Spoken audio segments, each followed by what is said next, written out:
یہ پاکستانی فوج ہے جس نے پاکستان کے لیے بہت ساری قربانیاں دی ہیں،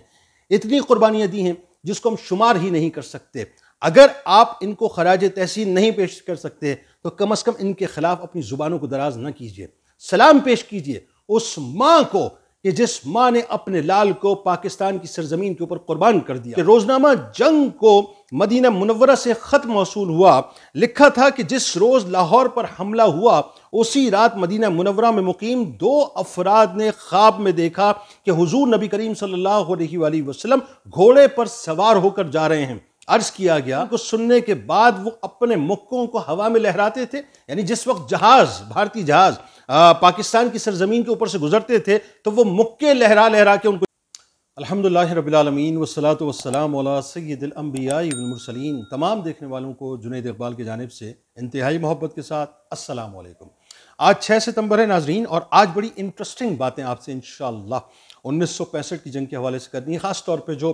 روحانی طور پہ امداد اللہ تبارک و تعالیٰ کی طرف سے پاکستان کو ملی تھی۔ بڑے انٹرسٹنگ واقعات ہیں، آپ نے میرے ساتھ جڑے رہنا ہے، کیونکہ یہ بنیادی طور پہ جو 1965 کی جنگ ہے نا ناظرین، یہ کوئی عام جنگ نہیں تھی، یہ ذہن میں رکھیے گا، یہ کوئی عام جنگ نہیں تھی۔ یعنی ایک طرف اسلام تھا اور دوسری طرف کفر تھا، ایک طرف پاکستان تھا دوسری طرف ہندوستان تھا، ایک طرف طاقت تھی، زور تھا، قوت تھی، افرادی قوت تھی، اور دوسری طرف ایمان کی شدت تھی، عشق کی حدت تھی، اور اللہ پر مکمل طور پہ توکل تھا۔ یعنی اللہ پر بھروسہ بھی ایسا بھروسہ صاحب کہ آج بھی تاریخ گواہ ہے کہ ہندوستان کے حملے کے وقت پاکستانی محفوظ مقام پر چھپنے کی بجائے ہندوستان کے جہازوں کو اپنے مکے دکھاتے تھے، نعرہ تکبیر کی صداؤں کو بلند کرتے تھے، کلمہ طیبہ کی صداؤں کو بلند کرتے تھے، اور یہ بتلاتے تھے کہ اگر ہم کم بھی ہیں لیکن اس کے باوجود بھی ہم کمزور نہیں ہیں، ہمارے جذبے بڑے جوان ہیں۔ یعنی فضا میں کئی عالم تھے اور زمین پر کئی ایک راجہ عزیز بھٹی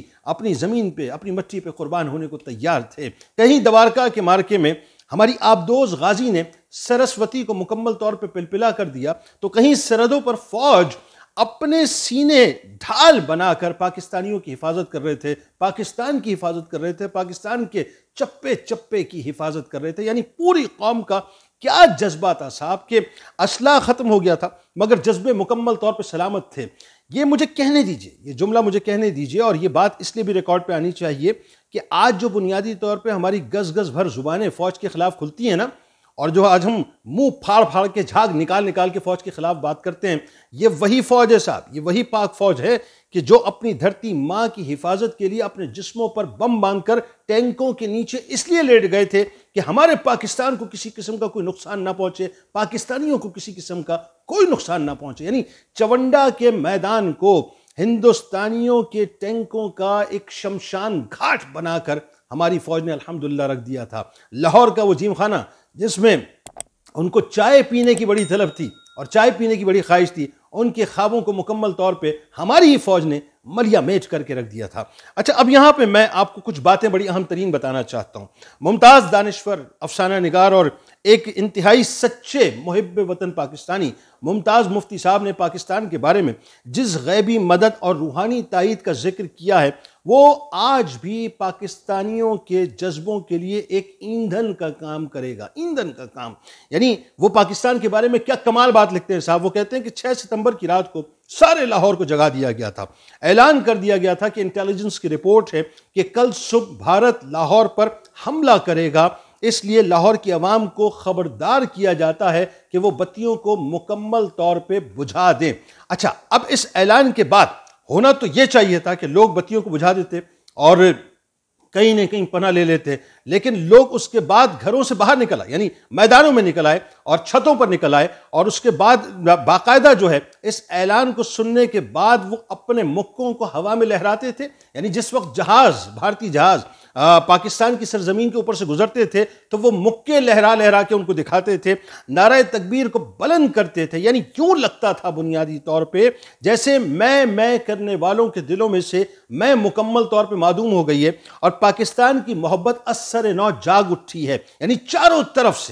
طرف سے پاکستان کا مطلب کیا، لا الہ الا اللہ محمد رسول اللہ صلی اللہ علیہ وآلہ وسلم کے نعرے گونج رہے تھے، اور پاکستان اور اسلام کا جو تعلق جو گرد آلود ہوتا جا رہا تھا، وہ لکھتے ہیں کہ ایک بار پھر سے ابھر کے سامنے آ گیا۔ پاکستانی فوج میں تو یہ جذبہ کبھی بھی گرد آلود نہیں ہوا تھا، لیکن وہ جو شہادت کا جذبہ تھا وہ مکمل طور پہ تازہ ہو چکا تھا۔ سیالکوٹ سے آنے والے لوگوں میں وہ لکھتے ہیں کہ سیالکوٹ سے آنے والے لوگوں نے یہ بتلایا کہ ہم نے سینکڑوں سفید گھڑ سوار دیکھے جو سفید وردیاں پہنے ہوئے تھے، ہاتھوں میں ان کے تلواریں تھیں اور کہتے تھے کہ ہم محاذ پر جا رہے ہیں۔ یعنی یہ اللہ کی طرف سے خاص نصرت اور مدد اس دن مسلمانوں کے لیے اور پاکستانیوں کے لیے اتری تھی۔ اسی طرح سے اب میں آپ کو ایک اور بات بتاؤں، یہ بھی ممتاز مفتی لکھتے ہیں کہ روزنامہ جنگ کو مدینہ منورہ سے خط موصول ہوا، لکھا تھا کہ جس روز لاہور پر حملہ ہوا اسی رات مدینہ منورہ میں مقیم 2 افراد نے خواب میں دیکھا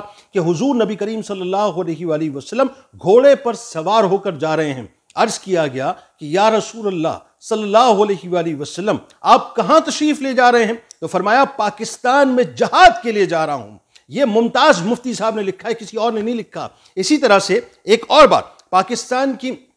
تاریخ میں ایک بہت بڑا نام ہے، ممتاز حکیم ہیں، دانشور ہیں، جناب حکیم نیر واسطی صاحب نے بیان کی ہے۔ وہ کہتے ہیں کہ 1965 کی جنگ کے دنوں میں مدینہ منورہ میں مقیم تھا۔ وطن واپس آ کر انہوں نے ایک نشریے میں بتایا کہ لاہور میں ایک خاتون جو 18 برس سے کم و بیش 18 برس سے مدینہ منورہ میں مقیم ہیں اور روضہ رسول صلی اللہ علیہ وآلہ وسلم کی جالیوں کے پاس ہی بیٹھی رہتی ہیں، انہوں نے 6 ستمبر کو بتایا کہ میں نے حضور نبی کریم صلی اللہ علیہ وآلہ وسلم کو دیکھا کہ سخت عجلت کے عالم میں آپ باہر نکلے ہیں، لٹیں کھلی ہوئی ہیں، یسوع شریف جو ہے پریشان ہیں، میں نے کبھی ان کو ایسی عجلت اور پریشانی کے عالم میں نہیں دیکھا۔ نیر واسطی صاحب علیہ رحمہ نے بتایا کہ ایک بزرگ جو کہ روضہ مبارک میں ان سے ملا کرتے تھے، 6 ستمبر کو اچانک وہ غائب ہو گئے۔ ان کے مریدین نے بتایا کہ وہ پاکستان جہاد پر گئے ہوئے ہیں۔ اسی طرح سے ایک اور بزرگ نے نیر واسطی صاحب کو بتلایا کہ تمام شہداء بدر کی مائیت میں گھوڑوں پر سوار ہو کر پاکستان گئے ہوئے ہیں۔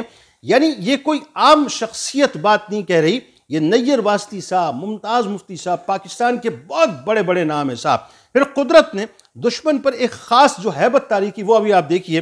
کہ ہم کثرت میں نہیں تھے، یعنی ہم قلیل تھے، ہم تعداد میں کم تھے، لیکن اللہ تبارک و تعالیٰ نے ایسی ہیبت دشمنوں کے اوپر طاری کی تھی کہ وہ ہمیں ہر محاذ پر اوور اسٹیمیٹ کر رہے تھے۔ اللہ تبارک و تعالیٰ نے ہماری قلت کو کثرت میں دشمن کے سامنے جو ہے تبدیل کر کے رکھ دیا تھا۔ اسی طرح سے جو پی اے ایف کا ایک ملازم تھا، اس نے بھی یہ بتایا کہ جو پیٹرول ہم نے جو کنزیوم کیا ہوا تھا، یعنی جو پیٹرول ہمارے پاس یوں سمجھ لیجئے کہ محفوظ کیا گیا تھا، ظاہر ہے اس زمانے میں جنگ کے دوران خاص طور پہ پیٹرولنگ کی بڑی ضرورت تھی، تو پیٹرول جو ہم نے محفوظ کر کے ٹینک میں رکھا تھا اس میں بم آ کر گرا، مگر حیرت کی بات یہ ہے کہ وہ بجھ گیا، یعنی پھٹا نہیں۔ یہ بھی اللہ کی طرف سے خاص مدد تھی۔ اسی طرح سے میں آپ کو بتاؤں، سرگودا میں جب ہندوستان نے 200 پاؤنڈ کا ایک بم بیچ آبادی میں پھینکا، آج بھی وہ جو چوک ہے وہ بنیادی طور پہ بوم چوک کے نام سے کہلاتا ہے۔ کمال یہ ہے کہ ہندوستان نے وہ بوم پھینکا تو صحیح، پاکستان کی جانب پھینکا، سرگودا میں پھینکا، آبادی کے اوپر پھینکا، لیکن جس وقت پاکستان کی سرزمین پر آ کر وہ گرا ہے تو وہ پھٹا نہیں ہے، اللہ تبارک و تعالیٰ نے اس کو فیوز کر دیا۔ یہ غیبی طاقت یقیناً پاکستان کے لیے کام کر رہی تھی۔ اسی طرح سے سیالکوٹ پر حملہ کرنے والی فوج محاذ کو خالی دیکھ کر خود بخود رک جاتی تھی، یعنی ایک سہم ان کے اوپر تھا، وہ یہ سمجھتے تھے کہ شاید یہ پاکستانی فوج کی ایک چال ہے، یعنی اس وقت جو ہے وہ خالی جگہ دکھا کر ہمیں کسی طرح سے گھیر لیں گے اور اس کے بعد مار دیں گے۔ یعنی اللہ تعالیٰ نے ایک غیر محسوس ہیبت ان کے اوپر طاری کر دی تھی۔ جنگ ختم ہونے کے بعد اب جو منظر نامہ ہے وہ بڑا عجیب ہے اور وہ بھی سننے کے لائق ہے۔ بھارتی قیدیوں کے بیانات جو تھے وہ بھی انتہائی حیران کن تھے۔ انہوں نے کہا کہ تلواروں والی فوج نے ہمیں بہت بڑا نقصان پہنچایا ہے، ان کی تلواروں سے بجلیاں نکلا کرتی تھی، یعنی یہاں تک وہ لکھا کہ سبز کپڑوں والے، سفید کپڑوں والے، لال کپڑوں والے گھوڑ سوار ایسے تھے جو اپنی تلواریں چلایا کرتے تھے تو ان سے بجلیاں نکلا کرتی تھیں۔ سیالکوٹ میں پکڑے جانے والے قیدیوں سے پوچھا گیا کہ کیا معاملہ تھا، تو انہوں نے کہا کہ فوج میں، یعنی پاک فوج میں 2 سفید جو سوار تھے وہ کون تھے، انہوں نے ہمیں بہت زیادہ نقصان پہنچایا، یعنی سفید کپڑے میں، سفید وردیوں کے اندر وہ ملبوس تھے۔ کھیم کرن کے قیدی نے کہا کہ سرخ وردیوں کے گھوڑ سواروں نے بھارتی فوج کو زچ کر کے رکھ دیا، یعنی تباہ و برباد کر کے رکھ دیا۔ ایک بھارتی پائلٹ جو قیدی بنایا گیا تھا اس نے کہا کہ ملتان میں 3 بوڑھے بھارتی بم کیچ کر کے، یعنی پکڑ کے پھینک رہے تھے، یعنی جس جگہ ہم پھینکتے تھے اس جگہ نہیں گرتے تھے، وہ 3 بوڑھے تھے، وہ اپنے ہاتھوں میں لیتے تھے اور بم کو کہیں اور پھینک دیا کرتے تھے۔ بھارتی جنرل کریا آپا کا بیٹا جو پائلٹ تھا وہ پکڑا گیا تو اس نے بیان دیا کہ میں راوی پل کو تباہ کرنے کے لیے آیا، یعنی وہ یہ کہتا ہے کہ میں نے راوی پل کو ٹارگٹ کرنا تھا، مجھے ظاہر ٹاسک دیا گیا تھا، جب میں اس کو تباہ کرنے آیا تو میں دریا پر جیسے ہی پہنچا تو میں دیکھتا ہوں کہ دریا پر ایک نہیں بلکہ 6 پل ہیں۔ یہ 1965 کی جو جنگ ہے نا صاحب، یہ بنیادی طور پہ مفتی صاحب نے بتایا، ممتاز مفتی صاحب لکھتے ہیں اپنی کتاب میں کہ جس غیبی مدد اور تائید کا ہم ذکر کر سکتے ہیں، وہ غیبی مدد اور تائید اللہ تبارک و تعالیٰ نے پاکستان کو یقینی طور پر 1965 کی جنگ میں عطا کی تھی۔ اب بات کیا ہے؟ بات یہ ہے صاحب کہ یہ جو بنیادی طور پہ ہمارے اوپر افتاد آتی ہے نا، یہ زلزلوں کی صورت میں، طوفانوں کی صورت میں، سیلابوں کی صورت میں، قحط کی صورت میں، یہ جنگوں کی صورت میں جو مسلط ہوتی ہے، یہ ایکچولاً میرا اپنا ماننا یہ ہے، یہ اللہ کی بارگاہ میں ناشکری ہے پاکستان کے حوالے سے، یعنی ہماری بدعمالیاں ہیں۔